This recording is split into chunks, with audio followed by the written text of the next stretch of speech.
It is merely a myth that colonialism is a relic of the past. France continues to exploit and steal from the pockets of West African citizens, forcing them to work below minimum wage. Pre-colonial French MNCs continue to suck up uranium in Niger and plunder crude oil in Gabon. It pulls the strings of West African politics through overthrowing democratically elected leaders, orchestrating coups, and paying bribes in favor of pro-French leaders like Ali Gabon, in exchange for control and natural resources. On Team Japan, we say it is time to tell them that we are no longer going to tolerate this exploitation. We are extremely proud to close. Few points on setup before we construct 3 arguments. First, on principle. Secondly, on how we get economic development. Thirdly, on how we get regional stability in the region. Few points on setup. What does the French exit look like, and what is the French exit? France's exit from West Africa is a combination of military exit, political exit, and economic exit that has occurred since Macron's admission to office in 2017. This is independence. This is kicking out French corporations. This is removing the French military. What is the comparative then? In Proposition's world, after the French exit, we think that power over politics, the economy, and the military falls into the hands of local governments who actually reflect citizens' interests. This is factually true, but what are the structural reasons for this? Firstly, West African citizens value democracy above anything else, driven by generational trauma from colonial rule and a strong desire for autonomy and dignity following their recent independence. Look how 67% of West Africans say they prefer democracy over any type of rule. Secondly, but even in countries with weaker democracies, they are likely to transition into civilian rule because A, general international pressure, B, ECOWAS military interventions. All military juntas in West Africa have set up plans to transition to civilian rules in the next 5 years. C, when one country democratizes, it opens access for democratic media and info to trickle in, which can force other countries to transition into civilian rule as well. What do we support on our side then? Firstly, we still support trade with other countries, including France. But secondly, what we not support on our side is the military presence of France and countries having governments appointed by France. 2 arguments for proposition then. Before that, I'll take a few off.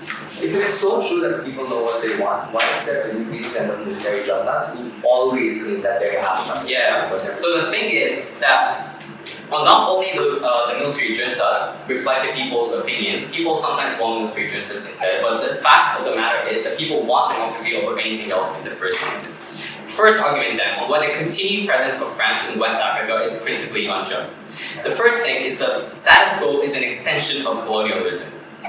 France continues to exploit West Africa by sucking up resources and staying inside the country. Most importantly, citizens of West Africa deeply resent France's colonial legacy. For decades, they have demanded France's exit, elected anti-French leaders, and protested outside French embassies. France's continued dominance against their will is by definition colonialism. But why does this principally necessitate France to exit West Africa? There are 2 independent reasons why France's presence is principally wrong, if either of them stands. France ought to leave. Firstly, France possesses something that is not rightfully deserved. We think when France benefits heavily from things which they have unfairly gained from West Africa, that is theft. We think theft is inherently unjust. Regardless of whatever benefits side opposition may want to talk about, there are 2 implications. A, analogously, we don't take someone's child away from them because we can take care of the child better. In the case of France, it is an innate breach of property rights that is euphemized by economic growth. But B, speculative future impact is irrelevant consideration from reclamation. Any future consideration, like a potential of corrupt Wagner Group, which they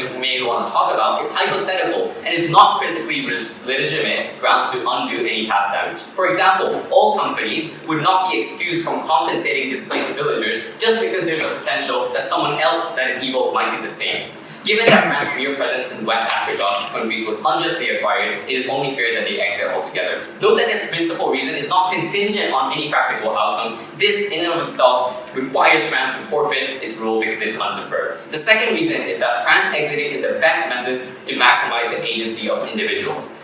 West African countries are currently mere puppets whose strings are controlled by France, and the best way for them to be is to cut those strings. France has systematically maintained a power imbalance within the citizens of West Africa for 2 reasons. A, massive military capabilities, political lobbying to endorse specific politicians, selfish incentive to select which projects to do, uniquely makes the voting power, taxing benefits, and voices of the citizens to not be heard. Therefore, the best form of reciprocal power that citizens can obtain by France exiting West Africa and then being able to channel their voting rights and political preference into actual action by deciding which local political party to stand behind. For those reasons, France must leave West Africa. Moving on to the second argument then, on why we get economic development in West Africa. This comes in two layers. First layer, why the presence of France has stunted West African economic development. During the colonial era, France set up economic systems that enable it to dominate West African countries' economies and make West African countries overly reliant on France.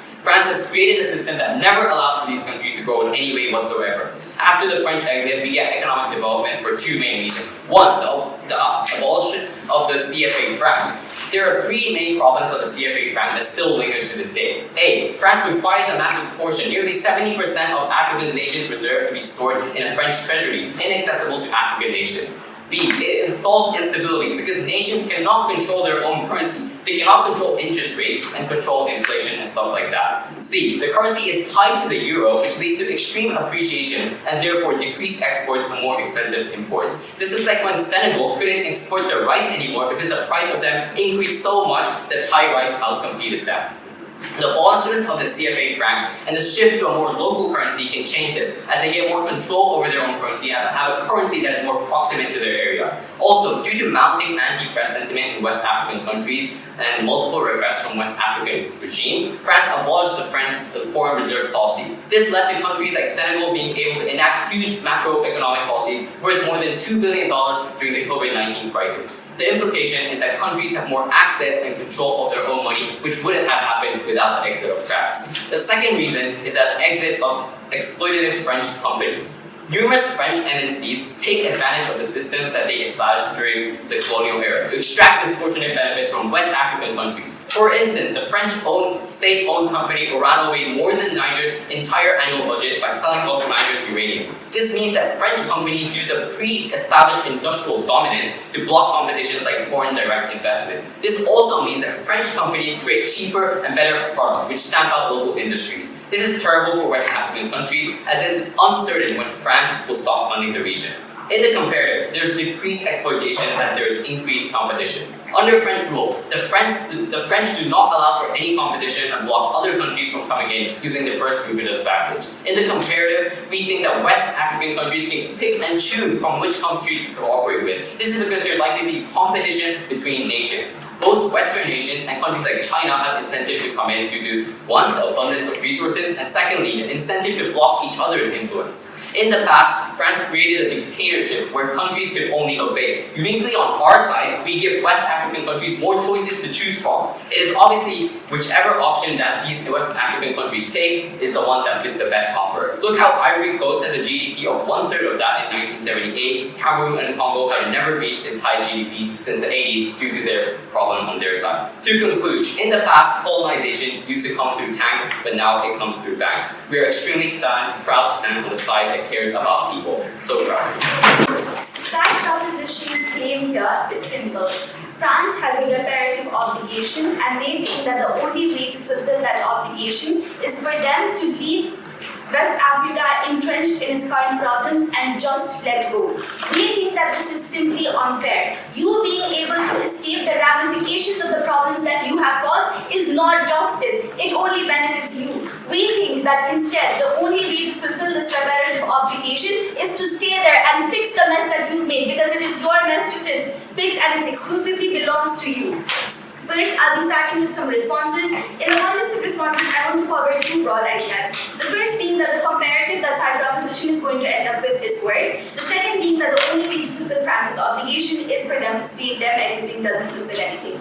Starting first with proving that the comparative is worse. Their first claim to victory here is that this is merely speculation and none of this is likely to happen. We tell you this is not merely speculation. It has already begun to happen in Mali. It has already begun to happen in Niger. As the military government have sought ties with the Russian right to support their regime, we've already seen some of these effects manifest, which means that we are not talking about hypotheticals or speculations. This is dangerous, and we are seeing these countries become dependent on Russia for military support.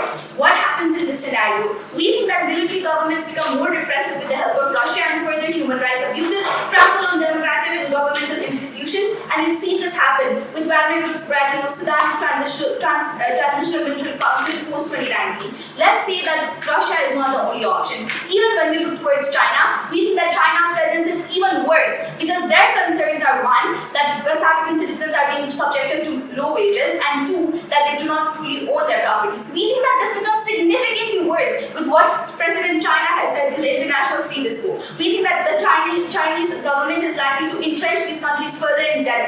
and they're likely to be agnostic to security issues as well, which I'll get into in a second. But we think that this is formidably worse. In the context of France, however, we think that France presents a formidable opposition and it is still able to maintain a certain degree of these countries' sovereignty. The reason this is necessarily true is because if you look at countries such as France and China, we don't necessarily think that it is within their incentive structure to ensure that they come off as fair. However, all eyes are on France. There is a high degree of international scrutiny that comes associated with France's support for West Africa, given the fact that they already have a colonial legacy associated with it, which means that uniquely, France is going to be scrutinized to the degree that these other nations are not going to be scrutinized. Yes?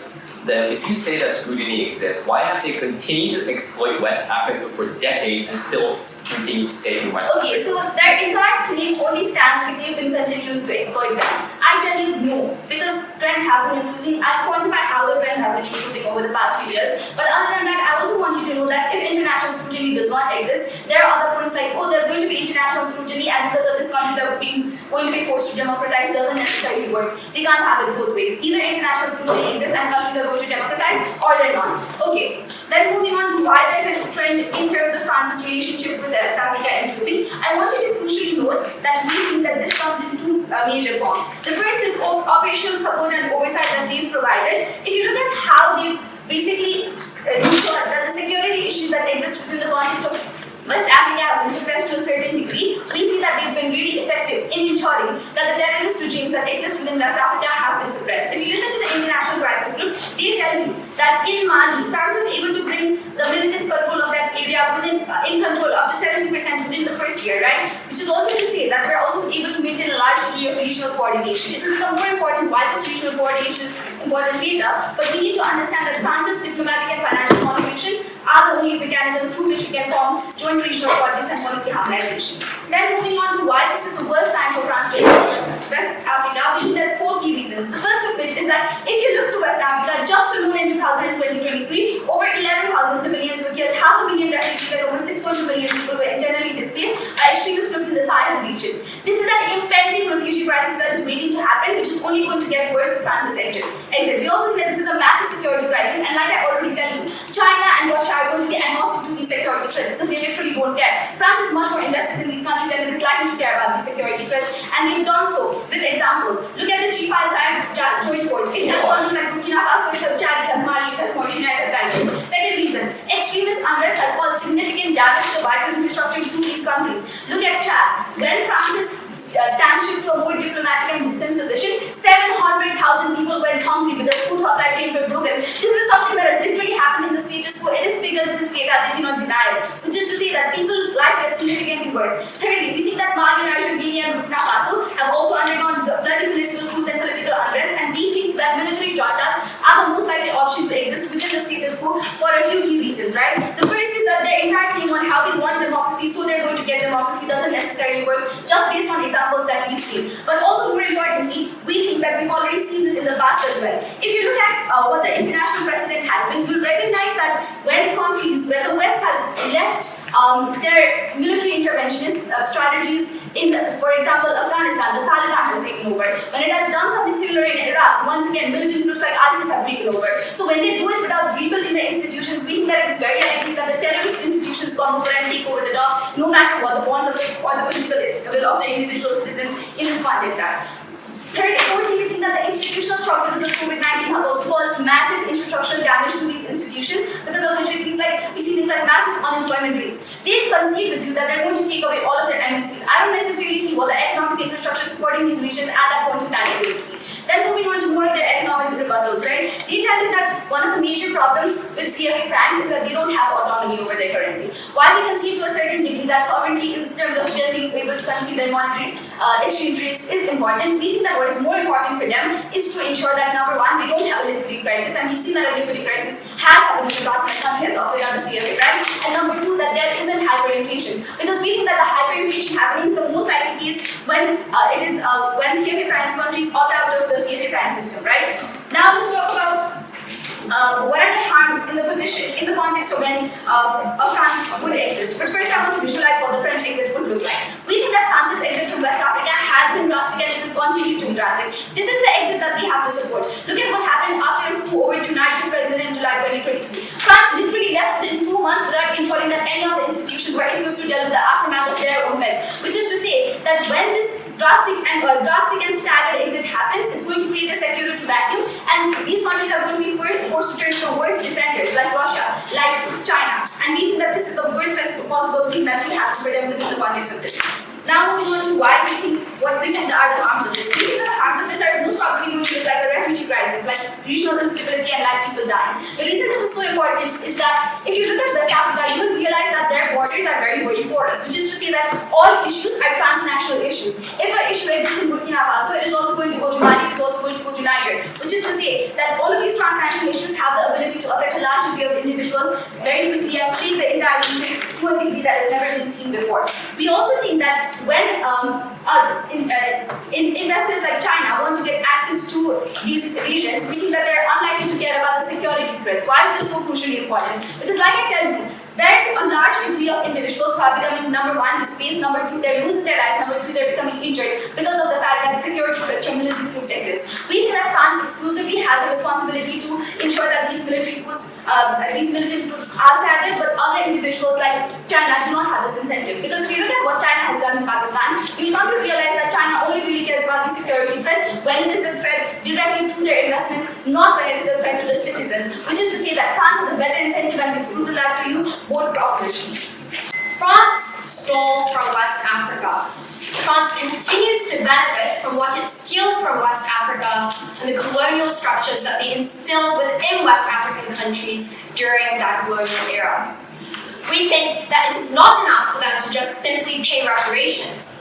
West African people do not want them to pay reparations. They want them to exit West Africa altogether. So proud to propose. In my speech, I would like to do a couple of things. Firstly, I'd like to clear up what the likely comparative of this debate is. Secondly, clear up our principal argument. Thirdly, talk about security. And lastly, the economy. But firstly, on the likely comparative. What did the opposition side try to tell you in this debate? Opposition tried to claim that there are basically three comparatives in this debate. Firstly, very largely undemocratic military regimes. Secondly, the Wagner Group. And lastly, China. Let us take down each and every single one of them. Firstly, on the corrupt military regimes that they wanted to talk about.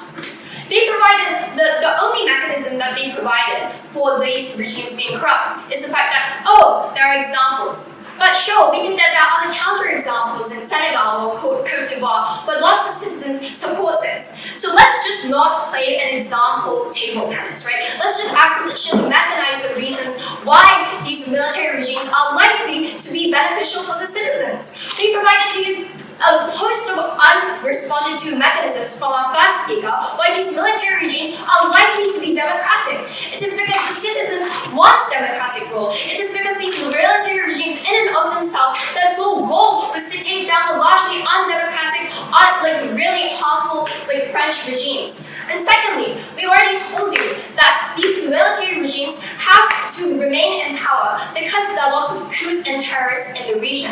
What that means is that they don't want their civilians to turn against them and go to these military coups and go to these terrorists, which means that there is a huge democratic incentive for them to actually cater to the interests of their own people. So the implication of this is that these so-called undemocratic regimes that they talked about still do cater to the incentives of the people. France doesn't. But secondly, on the Wagner Group, again, let's not play example tennis. Let's just recognize why Wagner is not likely to take over these countries to a huge extent. We think that they do not have the incentive or the capacity. Firstly, they do not have the incentive to militarily take over the regions. We think that a lot of countries in the West Africa already have somewhat amicable relations with Russia in the first place. What that means is that Russia and Wagner Group doesn't really need to militarily take over these countries. They don't need to march in there and kill all civilians in order for them to maintain friendly relations. But secondly, we think that Wagner simply does not have the capacity to storm in and enforce largely strict democratic rule.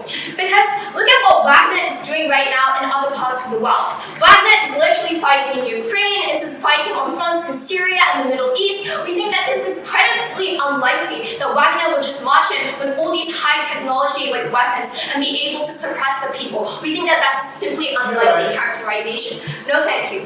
But even if they say they do have the capacity, we think that, well, if they do have the capacity to fight multiple fights at the same time, we think that these like the Wagner group would have taken down these French regimes in the first place, regardless of whether France exited or not. We think that that's largely symmetric. But thirdly then, on the economy, on China. We think that they largely mischaracterized China, right? They said that China really doesn't care about the security of these West African nations. But not how this knifes their own case, because they said that China will come into these West African countries because they have economic incentives, because they want to develop infrastructure in China. If that is so true, then we think that China has a huge incentive to make sure that these economic companies and the Chinese companies that they put in West Africa are protected to a great extent. We think that China will care about security and China will ensure security. But we say that even if that doesn't stand, we think, we say that does stand, but we say that also China doesn't have an incentive to exploit people on that side of the world either. Because we say that China doesn't have an incentive, because the reason why they appeal to these West African countries is because they want to be different from France. They want to appeal to these West African countries and be a beacon of hope for them, that they're different from the exploitative French companies that exploited them. So no thank you. So by showing that they are not colonizers but rather trading partners, we think that they can largely win their trust. But secondly, we think that China has an incentive to gather lots of regional partnerships. At the point at which China wants to gain influence in other regions like North and South Africa, we think that China wants to use West Africa as a bargaining chip and set a precedent for other countries to want to invite China inside their own countries. But lastly, they try to say that France doesn't really have an incentive to exploit these West African countries. But we think that this is largely not true. We think that they do have the incentive to exploit West African countries because they've pre-established dominance over all of their other industries. What that means is that they really implicitly exploit a lot of their workers through really exploitative contracts that we're not able to see on a global stage. Even if we are able to see them, West Africa, French citizens really do not care about what happens in West Africa, and they're not held accountable. But secondly then, on principle, they told us that the principle of theft, you can just pay reparations, right? But we think that this is simply ridiculous. We think that we can still pay reparations on our side. Our claim is that just because you reparate, that does not mean you can still stay inside those West African countries. On our side, you can still exit West Africa and still continue to trade with West African countries. You can still aid these West African countries to a significant extent, but just the same amount as any other country. We think that that is enough, and at the point at which West African citizens do not want France to pay reparations and want France to simply exit, we think that we should respect what West African citizens want. Thirdly, on security then. I would like to bring forward a constructive argument that will basically deal with all of their security arguments. We think that yes, although it is true that France has been able to temporarily, a very short time in 2010, decrease the number of terrorists, we think that over time they will increase terrorism by 1,000%, which has been proven. What they have failed to understand is that the presence of France is actually the catalyst to increasing terrorism and increasing coups. Here are the reasons why. Firstly, we think, why does the presence of France worsen regional stability? We think that this is because both terrorist groups and militant groups weaponize anti-French sentiment to gather people to orchestrate terrorist attacks and coups. The reason why anti-French sentiment is a unique mobilizer of this support is because it is a universal concern that all West African citizens experience on a daily basis. When their wages are meager and when they see French soldiers on the street, they have this anti-French sentiment. But secondly, why does the absence of France improve this regional stability then? We think that in the absence of France, terrorist groups and militant groups will not and cannot orchestrate large-scale demonstrations and large-scale violence. Note that terrorism and coups are intensely hard to do. It requires mass mobilization of people, and it requires insane amounts of commitment. We think that it's not something that a light and casual citizen is likely to do unless they have this fiery rage inside them, which we only get when France is in these countries. The unique tipping point of France's existence creates is that the massive incentive to cause terror diminishes. When France exit, no one wants to participate in these coups anymore because they are happy, because they are satisfied with their military regime. Because we have proven on all levels why we are superior, so proud to propose. The reason side proposition loses today's debate is because they have been extremely uncooperative, and though they call us out for using facts, I think they largely use a lot of assertions to generally characterize actors like China and Russia as well. In my speech, I will be feeling all of those traits. They claim that they have solved all the problems in West Africa, but in reality, they turned it into a wasteland that got the solution. We explain we do not agree. But I'm going to do first in my speech. Firstly, just on the strategy model, the first off and second off, then I'm going to go into like 4 main clashes. Firstly, terrorism, secondly, economics, thirdly, good governance, and then compared to politics, I'm engaged with their principle. Firstly, let's look at what first promise is. They say a few things. The first thing they say is after France exits, these West African nations will get what they want. Their analysis here is lackluster because that is where they do their analysis. They tell us, oh, they're going to get good governance because military juntas are what these democratically motivated people want. I think that's just an antithesis on its own because military juntas, if you look at them historically, not just as an example ping pong, because that's not what it is, they want to consolidate power. I'll give you further reasons on why Russia and China have incentives to keep these militaries in power because we think their response was not enough. But what is the last thing that they say in their speech? They say that France continues to exploit West Africa. We think that if we engage with their principle directly, they need to prove to us 2 main things for it to stand. Firstly, theft is their principle. They need to show to us why theft stops happening under their side of the house. Because even if theft as a principle exists independently, we think if their side also has theft, they have little utilitarian benefit or principal benefit to begin with. But secondly, on puppetry and autonomy, we think that's also something that is comparative. It doesn't completely go away. When we kick out France, we think other actors have greater purpose incentives to control these regions more. I'm going to prove that in my speech as well. But second of those gives you a lot of structural reasons, right? They tell you what is the likely comparative, and they give us 3 reasons, but they largely only give the fact of why undemocratic regimes are not likely to be there. They say a few things. They say this is a ping pong, like example ping pong, so Cote d'Ivoire is also something that we can go for. I think that's a very poor response. But secondly, their structural reasons are also on enough here. They say military regimes are democratic. No, Wagner Group and China has an incentive to control them for profit. They say we already have soft power. But what is interesting is that if the Wagner Group is something that has assisted many military groups in Niger, Mali, Burkina Faso, historically these militant groups have been hired by these military juntas to order for them to go in, take over these forms of governments. I think they already have a lot of power over these countries. Two things like probably lack of fame or even hyper dependence on these security goods of production, because if they step out, they're not going to have protection anymore. We think then, due to these unique structures, they're uniquely able to create situations where they want to exploit these resources. They want these military leaders to be in power because if democracy as a comparative exists, they're going to have to bypass the public sentiment, which in most instances or every instance, let's be realistic, is going to be against the profit incentive that Russia and China have. So their comparative on why Russia already has strong power is something that is unlikely. If they just wanted allies and international allies, they would probably not even say the war group in the first place, or they would probably cooperate with other more likely or rich people. We don't really see that comparative here. But lastly, they say, well, even if they want to fight and if they have the structural reasons to fight, they won't, because they're already fighting wars in Ukraine. The unique reason they will still do that is because this exploitation of France helps them to fight those fights. Uranium in these regions are used by these groups to manufacture things like atomic bombs. Other minerals can be used to manufacture weapons. Wagner is not just a military group, they have permeated all the different spheres of the economy, society, and other such things, creating unique benefits for themselves. Their reasoning is not enough. But lastly, they tell us we knife ourselves because China doesn't care about these countries is false. Historically, the way China permeates these countries is they obtain specific resources in very important military locations, very important geological standpoints. What this means is that they're only likely to defend those very standpoints, as compared to France, who probably has a greater incentive to control the economics and the violence in this greater region, because again, they have a lot of economic incentives in the greater MNCs.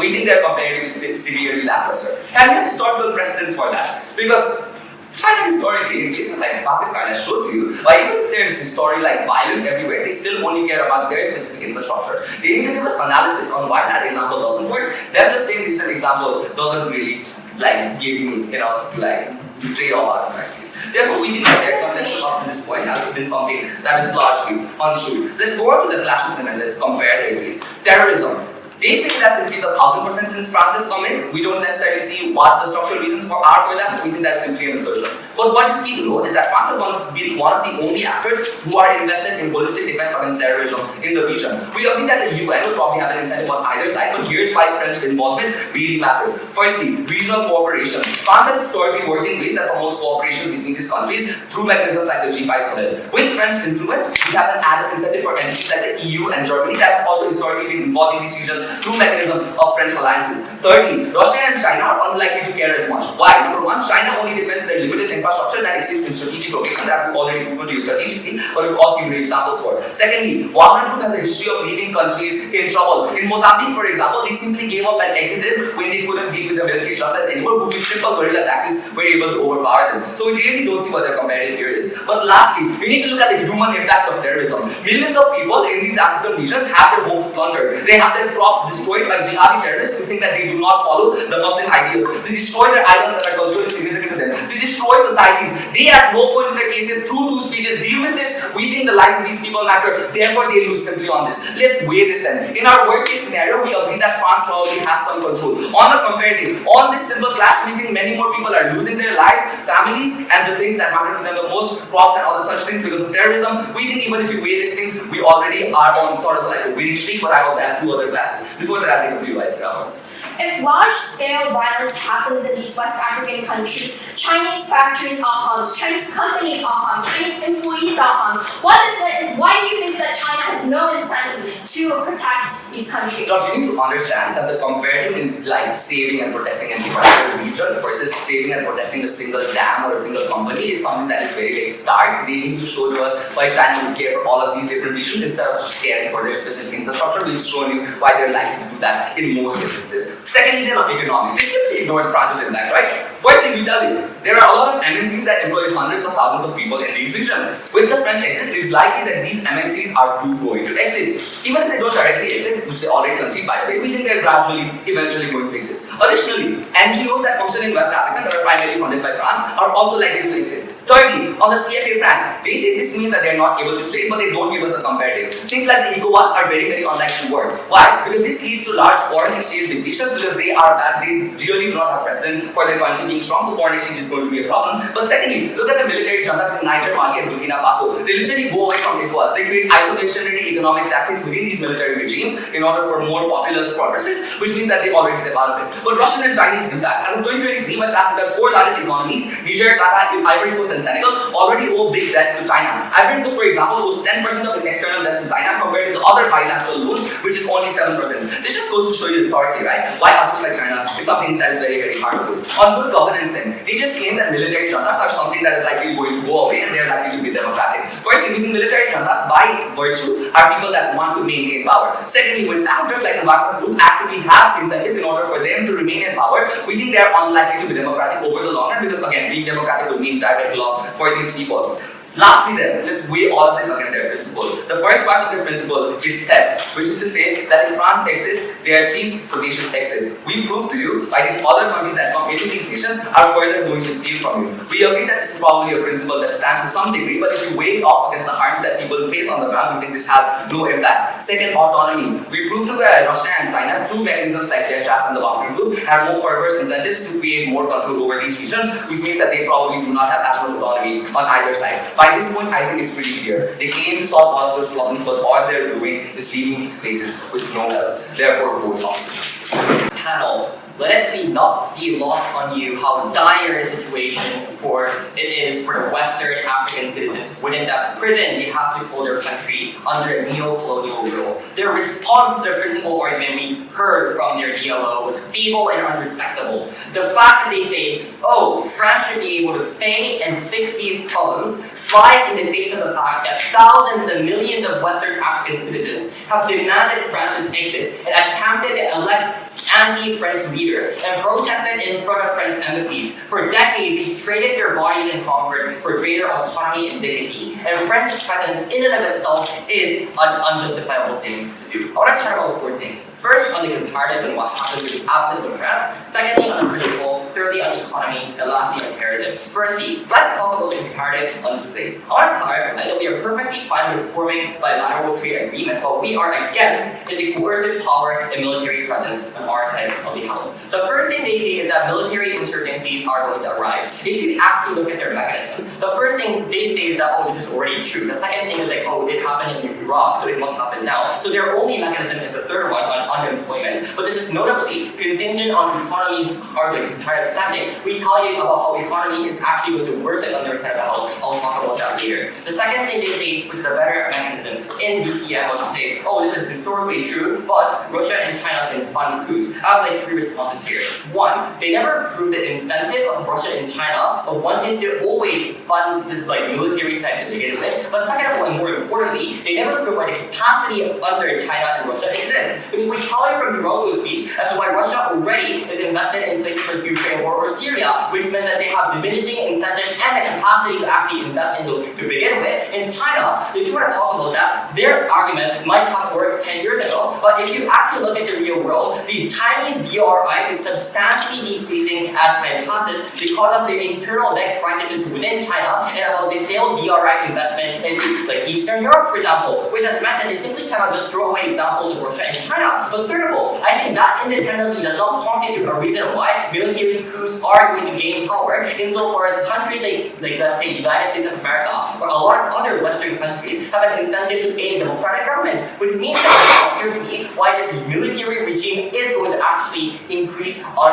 our side of the house. But even if to an extent it is undemocratic or democratically weak, what we tell you from Hiroko's speech to no response was that in a context where there is military coups or terrorism everywhere, those democratically weak governments have an incentive to actually cater to the interests of its people because of the selfish incentive actually aligns with the protection of their own government and their own position, right? Which is an unresponding characterization, which is why I think that to an extent the comparative is not as worse as they claim. The second thing they say is that Wagner Group will going to come. To clarify, our claim wasn't necessarily to say we don't trade with Russia, but Wagner Group wouldn't military intervene or coerce. We gave you three mechanisms with Hiroko's speech as to how they don't have an incentive because they already have the relationship. And going in militarily and the benefits simply already exist. But secondly, on capacity and thirdly on symmetry, I think that already exists. Before I move on to the principle, I'll do a few lines. Okay, we agree, you don't have China, you don't have the Wagner Group, you don't have France. How are these desperate countries with problems of immigration, with problems of economics, problems of other industries going to deal with this energy?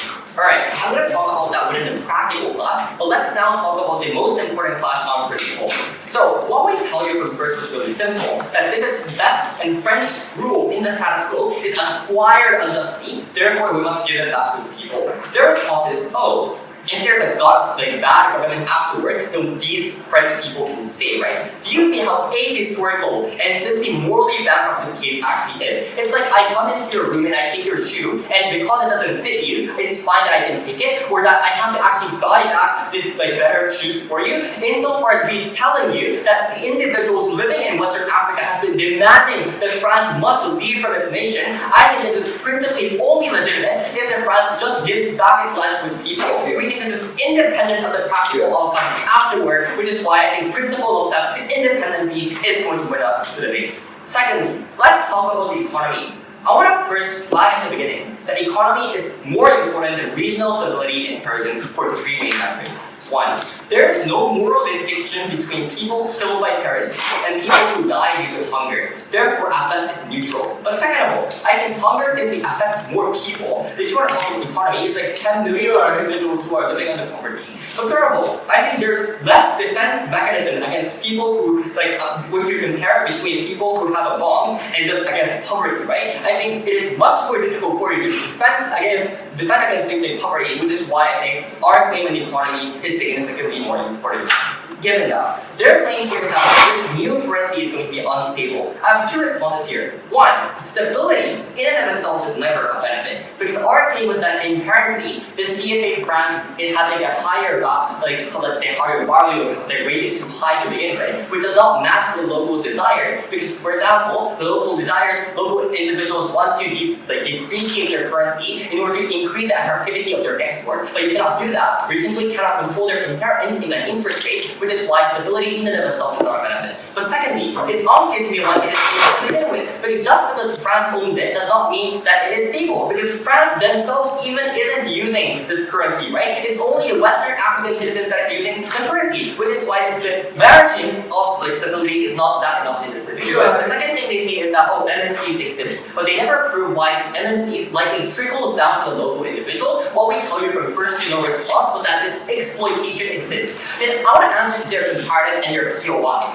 I want to note the reason why it is substantially better on our side of the health is that local individuals presumably would still have things like resources in the absence of France as well, which means that they are likely able to use their local currency, export their resources, for instance, because there is still a demand for those resources. Let's say like uranium and nitro, for example. Which is why on our side of the health, even if there is no MNCs or less MNCs, there's simply more number of trickle-down effects on our side of the health. Now, I want to weigh this idea of like, I want to do the weighing within the economy. I think they cannot simply say that terrorism hurts the economy. A currency affects the economy more than terrorism for a few different reasons. Firstly, currency being too expensive is all the time. In comparison, terrorism and insurgency is only in some times. But secondly, terrorism strikes some industry that works out, but currency affects every single aspect of your economy. But third of all, cost of fighting against terrorism, like for instance rebuilding infrastructure or hiring workers in the process of it, does bring you back the benefits to the economy, all of which means that they simply cannot run a Hail Mary case from quit as to why terrorism also connects to worse economy. Therefore, we think economy independently wins us the debate, even under their practical touch. Finally, let's talk about terrorism. The first thing they say is that, regional cooperation with France can happen. But notice here, panel, that we tell you about how locals don't have the incentive to actually cooperate with France, which means that all of their benefits does not stand. Secondly, our POI already suggests that China and any countries or any actors that come in also wants to actually fight back against terrorism, insofar as their selfish incentive to actually protect their own economic benefits, also island fighting back against terrorism. But finally, I want to point out that our third argument is entirely on responding to about how individuals uniquely have an incentive to fight or like join the terrorism when they have an active anger against France, and they are not simply like someone who wants to do anything. There are individuals who have their daily lives. They have an individual who are like actually working. They only go in when there's a high anger against people, which is why the incentive to actually go into terrorism uniquely exists more on their side of the house. For all those reasons, keep the plastic debate. They made it a wasteland and called it peace. They tell you that France's presence was exploitative and colonial in nature, and because of it, many harms were perpetuated throughout West Africa. We do concede with this. But the moment in time they say that they are going to leave and leave behind an institutional shock that has permanently damaged everyone's lives in those countries, we tell you that we vehemently oppose that, and that cannot be justified. On that ground, they lose this debate. Let's talk about three things that happened in this debate. Firstly, the wishy-washy principle that they bring up, and let's directly weigh that with our principle of reparation. Secondly, the geopolitical consequences that will ensue as a result of this. And thirdly, the exit process, and let's look at an economic perspective within that. So firstly then, on principle, let's look at what both sides concede firstly. We tell you that, both sides tell you that there has been economic consequences because people are devastated because of institutional shocks, for example. Political consequences, military consequences because of how the authoritarian regimes have been controlled by France, and so on and so forth. Social consequences because of French has tangled its French culture and neo-colonialist incentives within the French population. We agree on all of this. We also agree that West Africa ought to get something out of France because they owe something to West Africa. But the world does not run on ideologies. They tell you that France steals from Africa constantly. They tell you that France cannot steal anymore. And therefore, the best option is just to leave everything after they have stolen multiple thousands of dollars, to dozens and trillions of dollars from African nations. It is worse when others come in and steal, especially if they do not have, firstly, cultural, currency-related ties. That is things like CFA trying to ensure that France has an active incentive not to destabilize the economy so much that it affects its pegging validity accepted by the international forum. But also, secondly, economic and cultural ties that have been built throughout the course of history, and that is so hard to take back because a lot of incentives of both parties involved in this exist in multiple different forms. Our version of reparation versus their version of reparation tells you a funny thing about what they believe in. They tell you that simply because they were stealing, they ought to leave. We tell you that it is the worst time to leave right now because there is an impending refugee crisis with 11,000 killed just recently. Second, a massive security crisis that looms over these people. Thirdly, there's a supply crisis in the supply chains that surround these countries. And fourthly, COVID-19 has left an irreparable institutional shock in the short term, which France ought to help West Africa recover from. The only word in which France exists as West Africa is justifiable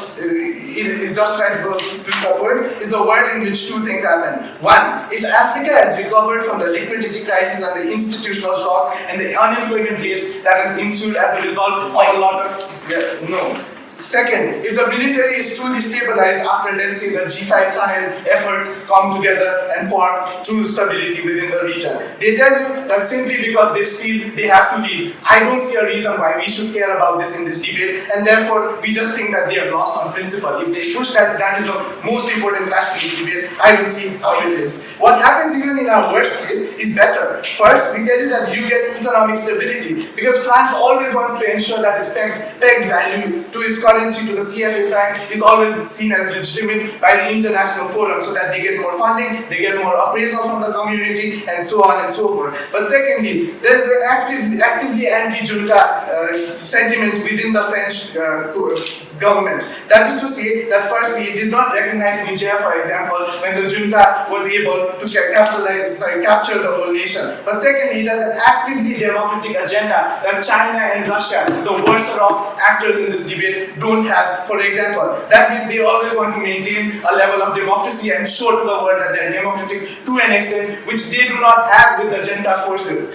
Secondly, then, on geopolitical consequences, they tell you that there are no mechanisms for why China and Russia seem interested. We have already told you in our first speech three reasons each for why that is the case. When France exists, China and Russia enter vehemently. Let's look at China. 3 reasons. One, it is already evident in the military base they own in Djibouti. To monitor the port, they would have to get more influence within the region, and that is more strategic for them. They ignore this. Second, we tell you that the Belt and Road Initiative wants to expand actively, because that is the economic strategy of China for the next, 50 years. But thirdly, they want access to uranium and raw mineral deposit that they tell you France has been stealing from. China also wants to do the same thing, but now they do not have an incentive to stabilize the region. So Russia, 3 things also, which has already happened. One, military control by selling arms to the Wagner Group. I don't know why in this debate there comes up a point where they try to push that the Wagner Group is not interested in selling arms to these people, when they have already started to do so. Imagine what happens when France leaves a vacuum within these regions.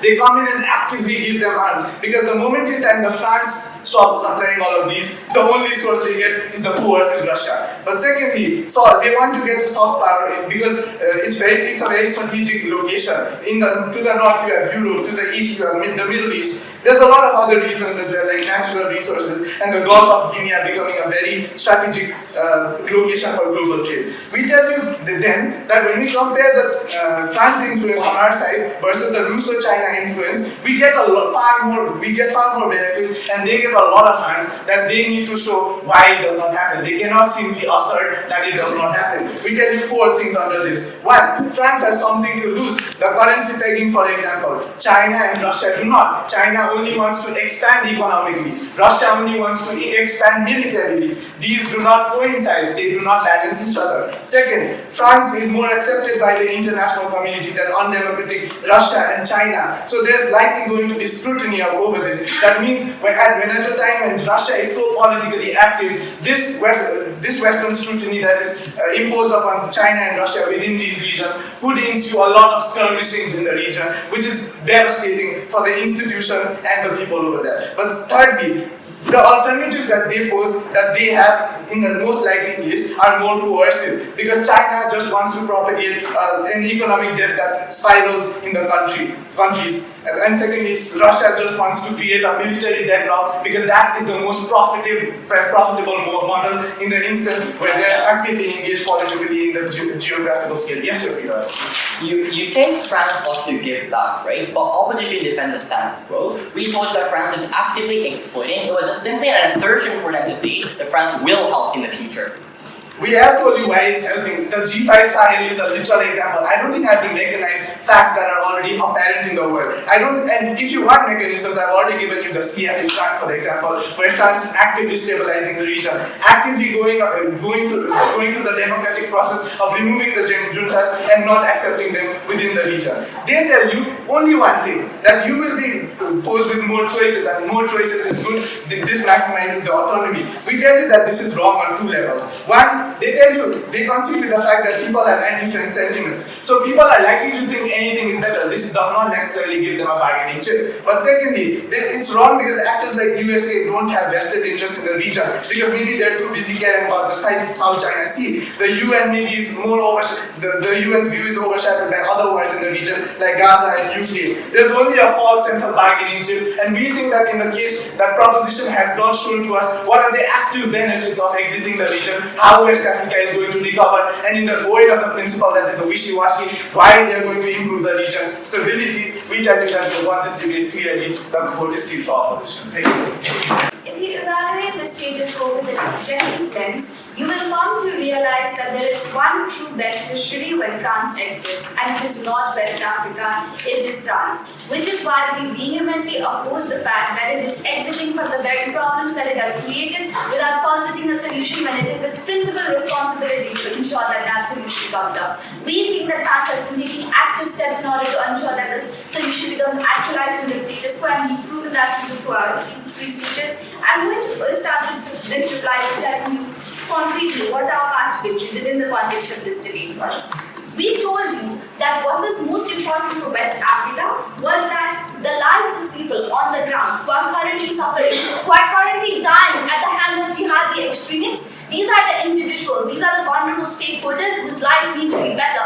At the very least, they deserve a chance to live. That is the bare minimum, and France is at least giving them that, because these other stakeholders could not be bothered to care about this, right? We told you that this was more important than a sense of principled justice for a few different reasons, and that is the first clash. Firstly, on the principle then, in terms of, is it really important to consider the principal choice of these individuals? We think that although to a certain degree it is important to concede that their principal choice matters, we think that at this current point in time, it should be deprioritized. There is a few reasons for this. In my speech, I gave you 4 reasons for why it is the worst time to exit. Because of these very 4 reasons, we think 2 things happen. First, we think that these individuals don't really know what they're asking for, right? Which is to say that their apparent consent is not present. They don't really know the consequences of the choice that they're trying to make. Second of all, we also think that their choice is actively brainwashed by the Russian and Chinese propaganda that has infiltrated the ecosystem of these West African nations. Which is to say that even if they are making that choice, they really don't know what the consequences of those choices are or where that choice stems from. That is not a true choice. That is just being brainwashed and not knowing the consequences of or ramifications of the things that you opt into. Which is why we think that their principle doesn't stand within the context of this debate. Why is our principle much better? Because we think that our principle deals with what is to be prioritized at this current point in time. What are those things? First, economy, second, security. These are the next 2 clashes I'll talk to you about. Firstly, on economy then, where does the economy flourish? Their path to victory in terms of economy is quite simple. We tell you that the CFA franc has made their currency rates artificially high, and when you decrease that, when you give them monetary autonomy, the world is going to be rainbows. I tell you no, for a very simple reason. Just look at how the world works. The Nepali rupee is valued at like 0.00 something against the USD. Are we competitive in terms of export? It's just like epistemically untrue that just having a lower exchange rate makes you more competitive in terms of export. I don't see any mechanization for how that is. Also, we tell you that what is more important for these nations is stability, because we've seen what happens when nations exit the CFA franc system. We see that it is a monetary crisis. We see that it is a liquidity crisis. We don't want people to lead these lives because we see what has happened in Zimbabwe. We don't want to replicate this across this region. We told you that this problem is much worse because there are no porous borders. These borders are very porous, which means that all problems are transnational. We also tell you that the terrorist threats exacerbate these economic concerns, right? And their response to that is that the terrorism exists because of France. This is literally just factually untrue. The largest terrorist group that operates in this region is Boko Haram, and Boko Haram is literally based on Muslim ideology. I don't know how this is bolstered by France. Even if it is bolstered by France, this is a large minority. The larger point here is that the bigger picture is that these terrorist groups are literally motivated by the fact that they have deep ethnic and religious ideologies that they subscribe to. The only people capable of controlling this is France. Why is it true that France is so deeply invested and France has an incentive to help them finally? The first and the most apparent and damning incentive that we presented you with was that the currency is literally pegged, right? What does this mean? If the CFA franc is going to be devalued, this has drastic ramifications for France because that is literally going to devalue the euro in the international community. That means that all the assets that are denominated with the CFA franc for France and literally all of European Union were also going to be devaluated. We think that they have a larger incentive because they also have to care about their left-wing politics and the democratic things that they have that we presented to them, which is to say that the only side that makes people's lives better truly is opposition. What opposition gives you is a sense of principled justice, but why does the principle matter if you're hungry? Firstly, on principle, secondly, on economy, and lastly, on terrorism. Firstly, on principle. What we told you from our first speaker was that France stole from these West African countries and still continues to steal from West African countries, and that means that they should return West Africa. They provided a host of reasons as to why this is not true, like they can just pay reparations, but we think that this is a ridiculous claim. If I steal your phone, I have to return it. Just because, listen to how ridiculous this sounds. Oh, someone else would have stolen your phone anyway, so I stole it and I continue to play games on it every day. We think that that is not a justification, that other bad actors will come in and it's not a justification for you to continue stealing from these West African countries, especially at the point in which the person and the West African people are demanding for France to return West Africa. We think the African people, they do know that they have a refugee crisis, they do know that they have COVID-19, but yet they're still demanding for France to leave and they do know the consequences of France leaving, but they're willing to bite the bullet because France has exploited from them for 50 years. We think that this stands regardless of the comparative of the harms that they might provide it to. We think that France can still pay reparations for these countries even after their exit. Their uniqueness does not stand. We think that we went on this principle. But secondly, and more importantly, on economy. On opposition side, what did they tell you? They told you that, oh, the status quo is fine. France can protect the economy. Notice how laughable it is when you look at the status quo. We think that these French MNCs, they assert dominance over these West African countries' economies, and it does not trickle down to the people on the ground. They make $40 billion from Cote d'Ivoire and the mines in Cote d'Ivoire and ship them all to France. This does not trickle down to the people. We do not see any world in which that side can make it trickle down to the people. Rather, we say that in the absence of these, we told you from our first speaker, that at the point of which has so many actors that want to come in, not just China, not just Russia, but also Switzerland, the UAE, Turkey. There's this large competitive incentive to appeal to these West African people, to appeal to them that yes, we will provide you with good wage, yes, we will not exploit you. We think that because these countries uniquely do not have dominance as compared to France, we think that that's the point in which resources and profits will actually trickle down to the people on the ground. But secondly, we told you about the CFA franc, how the CFA franc is not stable in any way whatsoever. The euro is not stable. But secondly, we think that even if it is stable, it is stable at an incredibly low rate or incredibly high rate, which will make these economies basically crumble. We think the stability is not important in and of itself. But lastly, we told you about how they cannot adjust the interest rate and how this is detrimental to their economies. We think that this leads to countries suffering through multiple times of Greece experienced during the 2008 economic crisis. Their entire economies will crumble with the CFA franc. Rather, we support local currencies in which people can adjust according to their economy and can adjust interest rates and can get access to the foreign reserves that they should be able to access. But secondly, on terrorism, we think that it is incredibly ridiculous what the other side was saying. We think that although yes, terrorists are the core terrorist groups, the core members are Islamic, we think that our point was not about that. Our point was that you can generalize this general population who is not Islam through this anti-French sentiment. You cannot do that on our side when France exit because there's no incentive for these citizens to join anymore. But lastly, we think that terrorism is just not important when compared to the economy to begin with. Because one, more number of people are affected by stuff like hunger. 50 million people are suffering from hunger in West Africa as compared to the 1,800 people who are killed by terrorists. We think think that there's no but moral distinction between them. But secondly, we think that's less defense against poverty than against someone with a bomb. We think that we are able to actually achieve these concrete benefits on our side. So proud to propose. Thank you.